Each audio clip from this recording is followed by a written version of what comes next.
Hey everyone, I'm Gary from Sunset Dreams Home Building Services. I'd like to welcome you today to the first video that's going to talk about the framing stages of building feature walls in your house. This one right behind me is the most awesomest, coolest feature wall that happens to be in my master bedroom. I've got another one on the main floor that's got a stone wall with the same fireplace TV and a large wood barn beam mantle. And in this video, you're going to learn how to build the most recent one that I'm going to build on the third level, which happens to be the basement. And it's going to have a concrete industrial wall look with a 6-foot wide built-in fireplace, an 82-inch big screen TV for watching the Montreal Canadiens, and built-in speakers, so everything is recessed and flat to the wall. It's going to be awesome. Let's go. Hey people. Oh, hey people. So now that we're downstairs, we're going to talk about the basic principles of framing. So every wall, whether it's an outside wall or an inside wall, is going to be framed the same.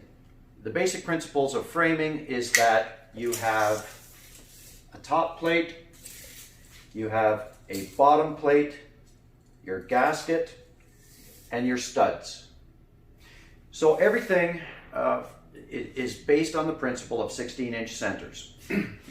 With your top plate and your bottom plate, your studs are 16 inches on center.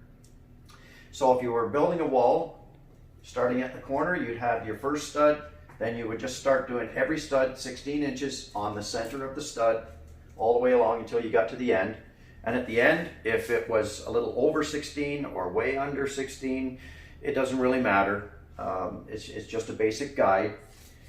So once you have determined the height of your wall, you're going to cut your studs, and then each stud is going to be nailed to the top plate and the bottom plate using 2 nails, which are 3.5-inch nails, through the bottom of the sill plate into the stud, and through the top of the top plate into the stud.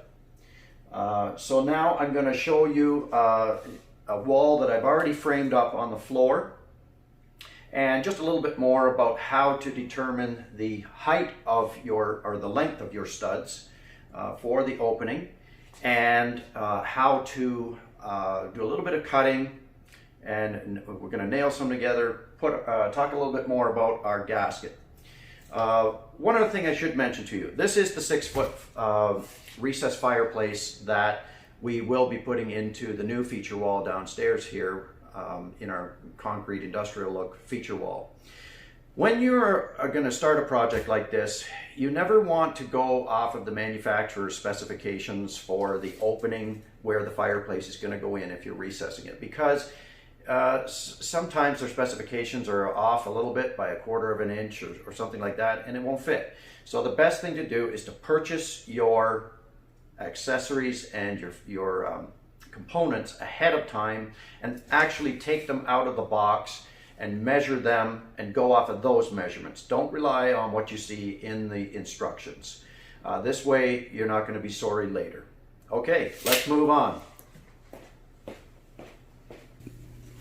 Okay, so one of the things that we need to talk about for building your wall when you're doing a stand-up wall in place, rather than building it in place and screwing each stud individually, is for the height that you need to initially to get started with to frame this box opening. So what you want to do is take your tape measure and actually measure at each point along where the roof floor joists are here, sorry, not the roof, the floor.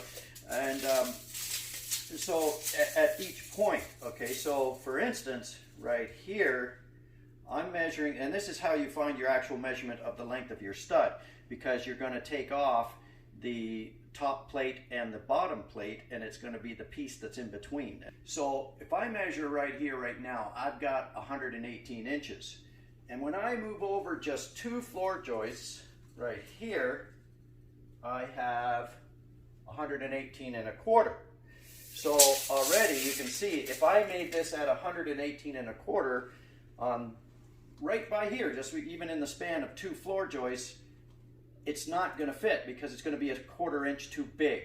So the best tip right here is that you want to take the smallest measurement overall. So on this end, if it was 117 3/4, and on somewhere in this span it was 18 1/4, you want to make it the smallest measurement, so 117 3/4.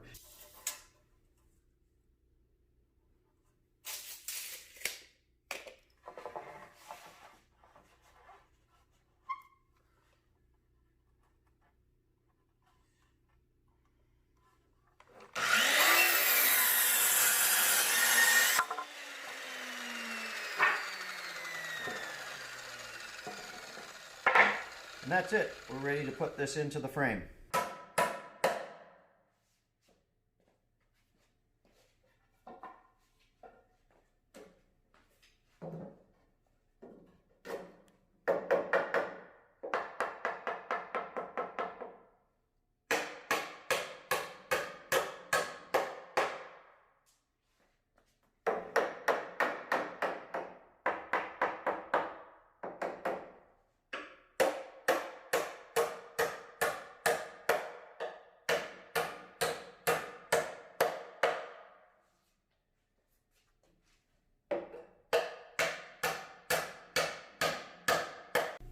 So an important thing to note before we stand our wall up in place is to talk about sill gaskets. So a sill gasket is basically something that goes along the bottom of the sill or your plate, which is going to make contact with the concrete. So if you're finishing your basement, obviously the entire basement floor is concrete, and so when wood makes contact with concrete, the concrete is never, 100% dry all the time, and through different humidity levels it changes. And so if your wood is sitting on the concrete, it's going to be absorbing moisture into the wood.